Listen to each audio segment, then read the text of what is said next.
Halo semua, kami dari channel Departemen Geofisika Universitas Hasanuddin ingin berbagi informasi terkait penyebaran COVID-19. Tahukah kalian bahwa pertumbuhan wabah COVID-19 bersifat eksponensial? Jika dari 2 kasus menjadi 4 kasus membutuhkan waktu 4 hari, maka 2000 kasus menjadi 4000 kasus juga membutuhkan waktu 4 hari. Selain itu, dalam penanganan wabah sekarang ini juga ada faktor ketertundaan, yaitu kasus yang dikonfirmasi akan selalu lebih kecil dari kasus sesungguhnya, karena masih ada kasus yang sudah terinfeksi namun masih dalam inkubasi.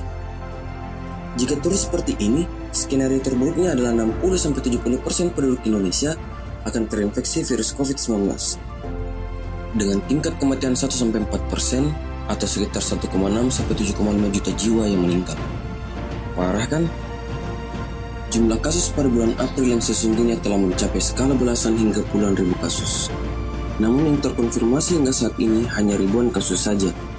Bukti ini dapat diamati pada laporan yang disampaikan oleh juru bicara penanganan COVID-19 setiap hari. Grafik kasus setiap hari makin meningkat, dan juga di Indonesia sendiri kita mengalami keterbatasan tes setiap harinya. Bisa dibayangkan ada berapa banyak penduduk Indonesia di luar sana yang tidak melakukan social distancing dan juga tidak terdeteksi karena keterbatasan tes yang ada di Indonesia. Idealnya, agar pandemik ini bisa cepat usai, seluruh warga diimbau untuk tetap berada di rumah atau kerapnya disebut dengan social distancing. Mengapa kita harus melakukan social distancing? Karena dengan social distancing, kita bisa menghentikan penyebaran virus ini. Yang terjangkit bisa cepat dikarantina dan dipisahkan dari orang-orang sekitarnya. Tapi, melihat kondisi penduduk Indonesia saat ini, masih banyak yang menganggap remeh social distancing ini. Yuk kami perlihatkan beberapa kemungkinan kondisi penyebaran COVID-19 yang telah kami ramalkan. Bisa diperhatikan, kurva pertama adalah kurva jika kita melakukan social distancing. Partikel berwarna merah adalah jumlah yang terjangkit, partikel berwarna hijau adalah jumlah yang sehat, dan partikel berwarna biru adalah jumlah yang sehat sembuh dari COVID-19. Perhatikan partikel hijau yang tidak bergerak. Jika kita melakukan social distancing, maka penyebaran virus ini akan melambat, sehingga jumlah terjangkit akan berkurang, jumlah sembuh akan bertambah, dan jumlah sehat akan stabil.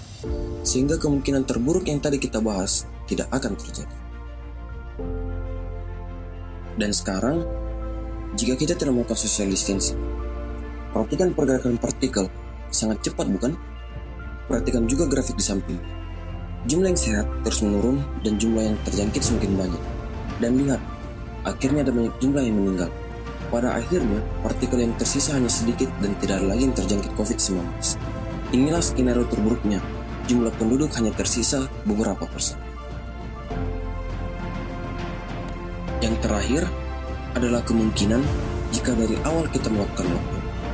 Penyebaran virus sangat lambat, jumlah sehat juga stabil, dan jumlah sembuh juga lebih banyak dari jumlah yang meninggal. Ini adalah kondisi yang terjadi di negara asal COVID-19. Mereka melakukan lockdown, sehingga yang terjangkit lebih cepat sembuh dan jumlah meninggal tidak banyak.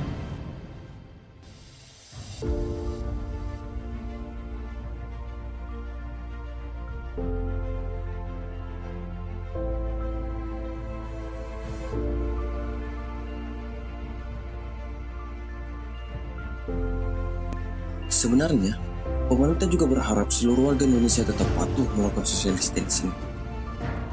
Kondisi seperti ini memang berat, tapi jika kita semua bekerja sama dengan baik, melakukan social distancing, maka pandemik ini akan cepat berlalu. Sayangi keluarga kalian dengan tidak ikut menyebarkan virus ini. Jangan keluar rumah jika tidak penting-penting banget. Jangan mudik juga buat yang jauh dari kampung halaman. Kalian tentu nggak mau kan keluarga tersayang kalian ikut terinfeksi? Yuk jadi warga negara yang baik dengan tetap berada di rumah dan jauh dari keramaian. Sekian dari kami, sampai bertemu di video selanjutnya.